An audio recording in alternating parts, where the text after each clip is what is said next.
नमस्ते बच्चों। आज हम वसंत भाग 3 के बस की यात्रा पाठ के शब्दार्थ, प्रश्न अभ्यास और भाषा की बात देखेंगे। शब्दार्थ में सबसे पहला शब्द है हाजिर, जिसका अर्थ है मौजूद। डाकिन, डाका डालने वाली। श्रद्धा, आदर। वयोवृद्ध, बहुत बड़ी। सदियों, युगों से। अनुभव, तजुर्बा।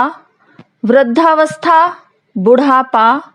कष्ट, तकलीफ या दुख। योग्य, योग्य का अर्थ है लायक। हिस्सेदार, भागीदारी। नवेली, नई। विदा, छोड़कर जाना। रंक, भिखारी। फकीर, साधु। कूच, आगे बढ़ना। निमित्त, कारण। असहयोग, साथ न देना। सविनय, प्रार्थना।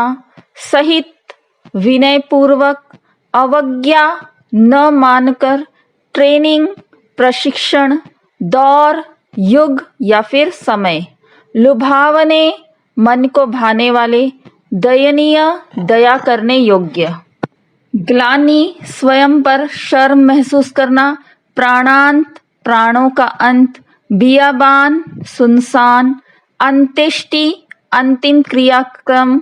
पुलिया, नदी नाले के ऊपर बनाया जाने वाला रास्ता। उत्सर्ग, त्याग करना। दुर्लभ, कठिन। प्रयाण, जाना। अब हम इस पाठ के प्रश्न अभ्यास देखेंगे। प्रश्न अभ्यास में सबसे पहला प्रश्न है, कारण बताएं। मैंने उस कंपनी के हिस्सेदार की तरफ पहली बार श्रद्धा भाव से देखा। लेखक के मन में हिस्सेदार साहब के लिए श्रद्धा क्यों जग गई, इसका कारण बताना है। इसका कारण इस तरह से लिख सकते हैं। लेखक के मन में बस कंपनी के हिस्सेदार साहब के लिए श्रद्धा इसलिए जाग गई कि वह टायर की स्थिति से परिचित होने के बावजूद भी बस को चलाने का साहस जुटा रहा था। कंपनी का हिस्सेदार अपनी पुरानी बस की खूब तारीफ कर रहा था। अर्थ मोह की वजह से आत्म बलिदान की ऐसी भावना दुर्लभ थी, जिससे देखकर लेखक हतप्रभ हो गया और उसके प्रति उनके मन में श्रद्धा भाव उमड़ता है।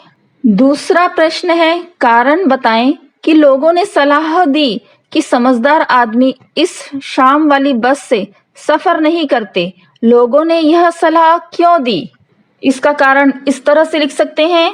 लोगों ने लेखक को यह सलाह इसलिए दी क्योंकि वे जानते थे कि बस की हालत बहुत खराब है। बस का कोई भरोसा नहीं है कि यह कब और कहाँ रुक जाए। शाम बीतते ही रात हो जाती है और रात रास्ते में कहाँ बितानी पड़ जाए कुछ पता नहीं रहता। उनके अनुसार यह बस डाकिन की तरह है। कारण बताइए कि ऐसा जैसे सारी बस ही इंजन है और हम इंजन के भीतर बैठे हैं। लेखक को ऐसा क्यों लगा, इसका कारण इस तरह से है। जब बस चालक ने इंजन स्टार्ट किया तब सारी बस झनझनाने लगी।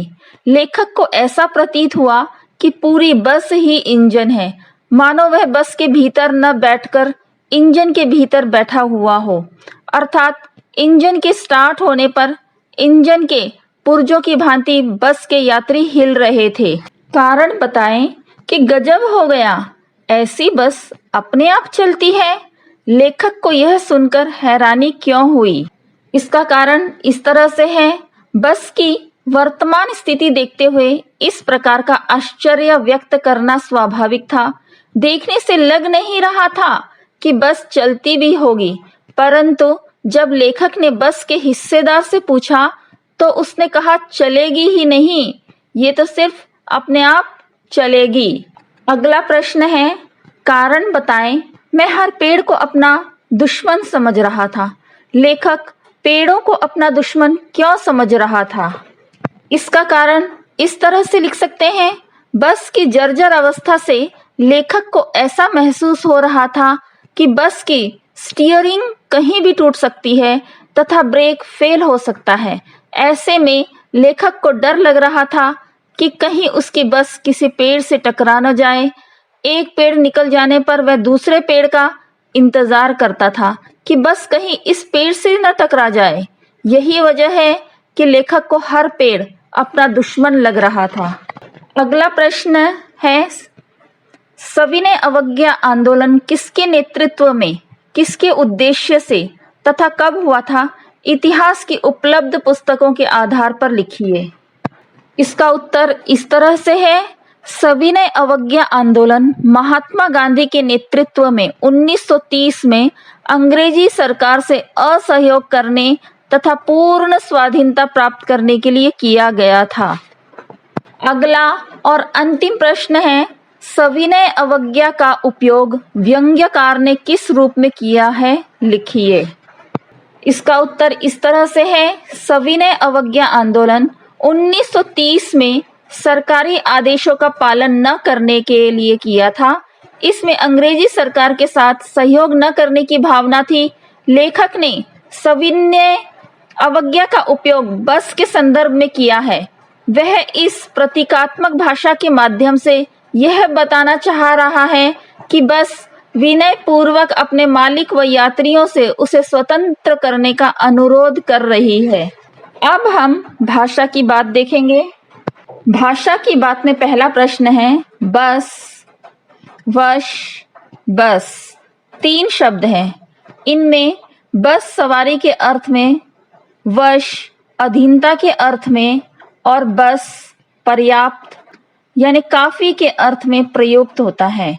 जैसे बस से चलना होगा, दूसरा है मेरे वश में नहीं है और तीसरा है अब बस करो।